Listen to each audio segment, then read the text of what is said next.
की जनता एक बात जानती है, मोदी जी की गारंटी से बड़ी कोई गारंटी भारत में तो नहीं है। ये दो विचारधाराओं की लड़ाई है। अगर उनकी विचारधारा घुसपैठिए हैं तो हमारी विचारधारा झारखंड के मूल निवासी अनुसूचित जनजाति और पिछड़े समाज से जो हमारे भाई बहन आते हैं वो है। तय हो जाए किसकी विचारधारा में शक्ति है, कौन टिका रहेगा। आप देख रहे हैं केवल सच। भाजपा के द्वारा की गई प्रेस कॉन्फ्रेंस। भाजपा प्रदेश मीडिया सेंटर, मारू टावर, हरमू रोड, रांची में हिमाचल प्रदेश के भाजपा अध्यक्ष श्री राजीव बिंदल, राष्ट्रीय प्रवक्ता श्री गौरव भाटिया, पूर्व वित्त मंत्री तेलंगाना के श्री एटला राजेंद्र ने मीडिया को संबोधित किया। मीडिया को संबोधित करते हुए क्या कुछ उन्होंने कहा, आइए सुनते हैं। मंचासीन मेरे भाई बंधु, पत्रकार बंधु, आप सबको आज का पावन पवित्र दिन जो है धरती आबा भगवान बिरसा मुंडा जी की 150वीं जयंती और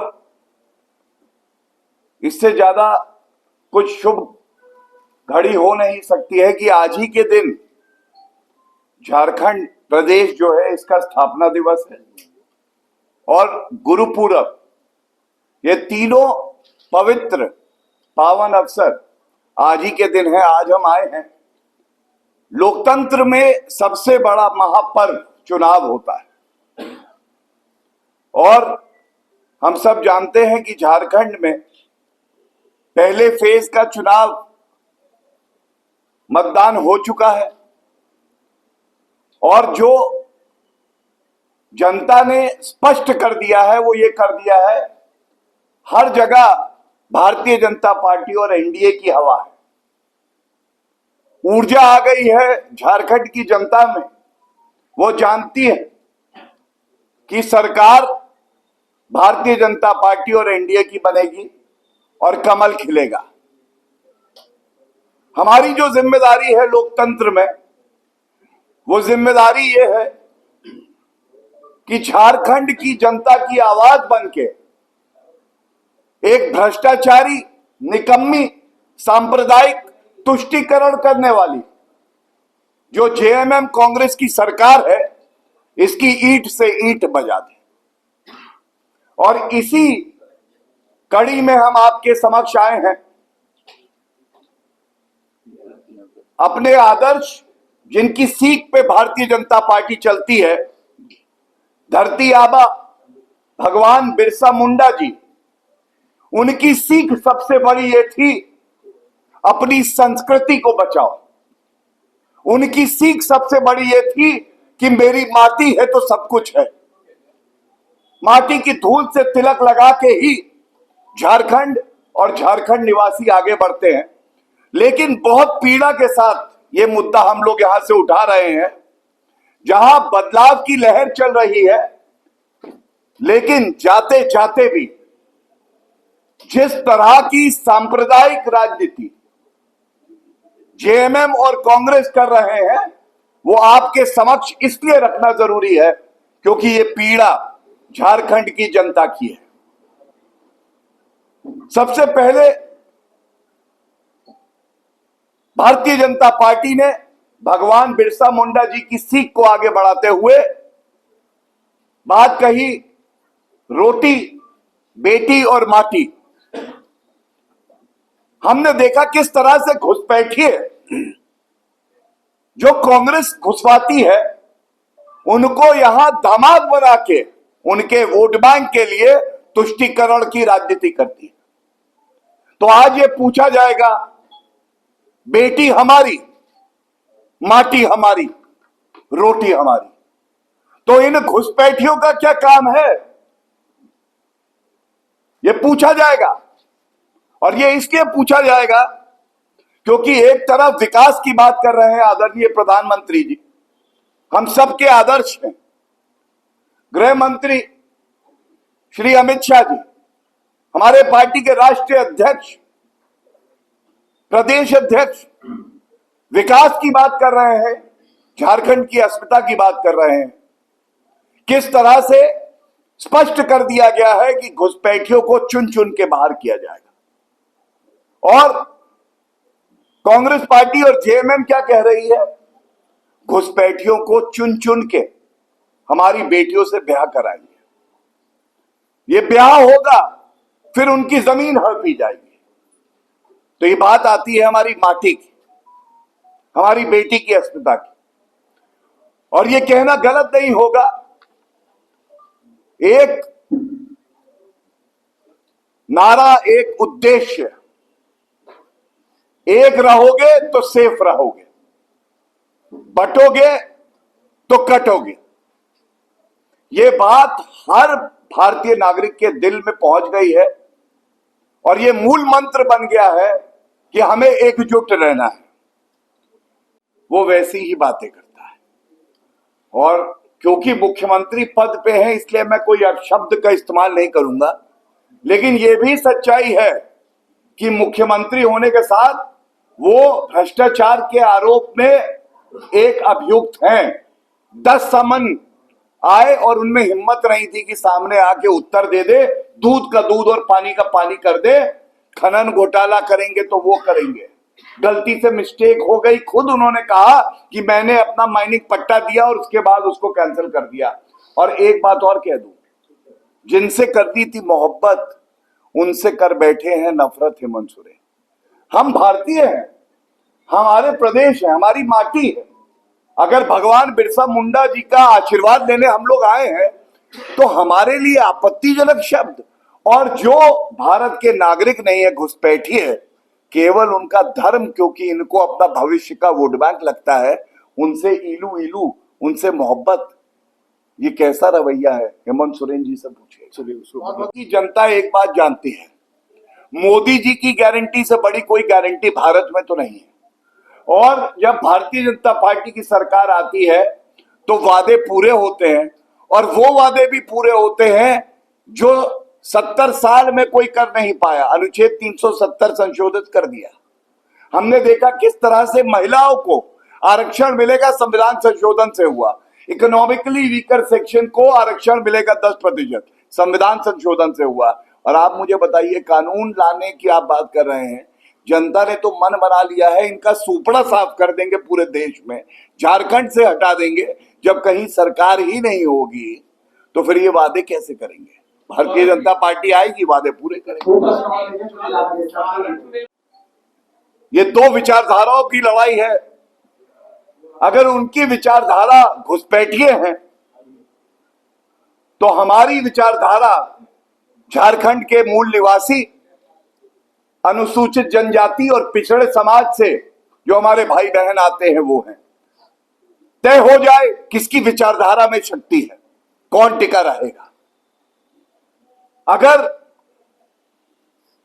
वो भारत विरोधी, झारखंड विरोधी बात करते हैं तो हम लोग देशभक्तों के साथ खड़े हैं। और इस पावन भूमि पर भगवान बिरसा मुंडा जी ने वो कर दिखाया था जिसकी कल्पना कोई आदमी नहीं कर सकता। पराक्रम, देशभक्ति, इसका प्रतीक थे वो। उस विचारधारा को भारतीय जनता पार्टी आगे बढ़ा रही है। और सबसे ज्यादा अहम बात जो मैं आपके समक्ष रखना चाहता हूं और प्रमाण के साथ आया हूं, जब डेमोग्राफिक चेंज होता है, चाहे वो किसी भी प्रदेश में हो, हमने असम में देखा है, हमने पश्चिम बंगाल में देखा है और झारखंड में देख रहे हैं। सबसे पहले क्या होता है? आपकी अस्मिता पे चोट लगती है। तभी हमने बात करी बेटी की, हमारी अपनी बेटी, उसकी अस्मिता से छेड़छाड़ नहीं हो। दूसरी चोट लगती है आपकी संस्कृति पे। आपकी संस्कृति आपसे छीन के ऐसा बदलाव लाते हैं जो यहां हमारे भाई बहन हैं, उनको कतई ये मंजूर नहीं। हम झारखंड की संस्कृति किसी को मिटाने नहीं देंगे, बल्कि ये कहें कि छूने नहीं देंगे। तीसरी बात, जब रोजगार के अवसर राम बोलते हैं बहुत सारे काम है 2,87,000 सरकारी नौकरी हम लोग देंगे, जो हमारे पंचप्राण में है। तो सबसे पहले चोट किसमें लगती है? जो रोजगार के अवसर है। और ये हम नहीं कहते हैं, ये सर्वोच्च न्यायालय संबंधा सोनोवाल का केस है, आप पढ़िए। राष्ट्रीय सुरक्षा और प्रदेश की सुरक्षा पे खतरा हो जाता है, क्योंकि ये जो घुसपैठिए हैं, इनको हमसे प्यार नहीं, हमारी माटी से प्यार नहीं, इन्हें हमारे भाई बहनों से प्यार नहीं, इनका मकसद कुछ और है। और दुख की बात है, राष्ट्र सुरक्षा के मामले में, झारखंड की संस्कृति के मामले में, हमारी बहनों की, बेटियों की अस्मिता के मामले में जेएमएम और कांग्रेस पार्टी चुप्पी साधे हुई, मुंह में दही जम गई है उनके। क्या ये चिंताजनक नहीं है? किस तरह से हमारी बहन सीता सोरेन जी का अपमान होता है, उनको रिजेक्टेड माल बुला देते हैं, और जिस देवर को अपना धर्म निभाना था, वो महिला अस्मिता के लिए एक शब्द नहीं बोल पाया। ये चिंताजनक है। साथियों, भगवान बिरसा मुंडा जयंती है, उसकी आपको शुभकामनाएं।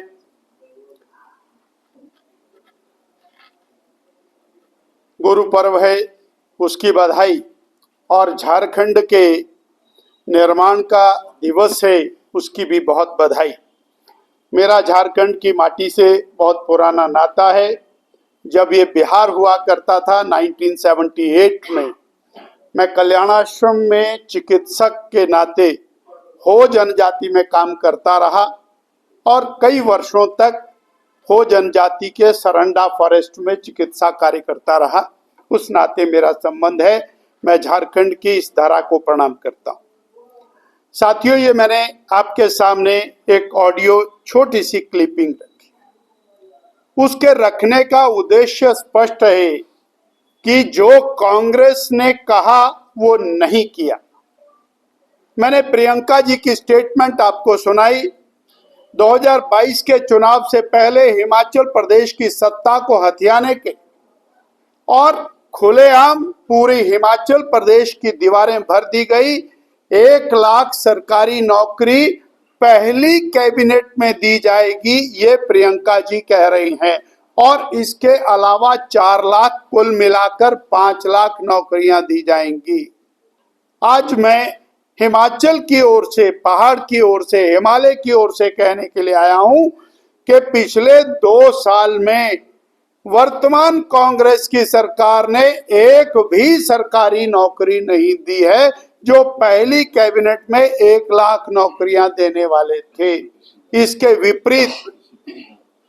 इसके विपरीत नौकरी देने वाला संस्थान वो ही बंद कर दिया। Himachal Pradesh service selection commission को बंद कर दिया और 10,000 आउटसोर्स कर्मियों को नौकरी से बर्खास्त कर दिया। ये और कथनी और करनी के अंदर अंतर है। इसी और क्लिपिंग के अंदर प्रियंका जी कह रही हैं, हमारे मुख्यमंत्री कह रहे हैं, हिमाचल प्रदेश की 18 साल से ऊपर की हर माँ बहन बेटी को 1500 रुपया महीना मिलेगा। यानी 28 लाख बहनों को 1500 रुपया महीना मिलेगा। आज 22 महीने बीतने के बाद हमारे मुख्यमंत्री जगह जगह जाकर कह रहे हैं हमने गारंटी पूरी कर दी, पर प्रदेश की बहनों को फूटी कौड़ी भी नहीं मिली। इसी गारंटी में 300 यूनिट बिजली फ्री देने की गारंटी की गई।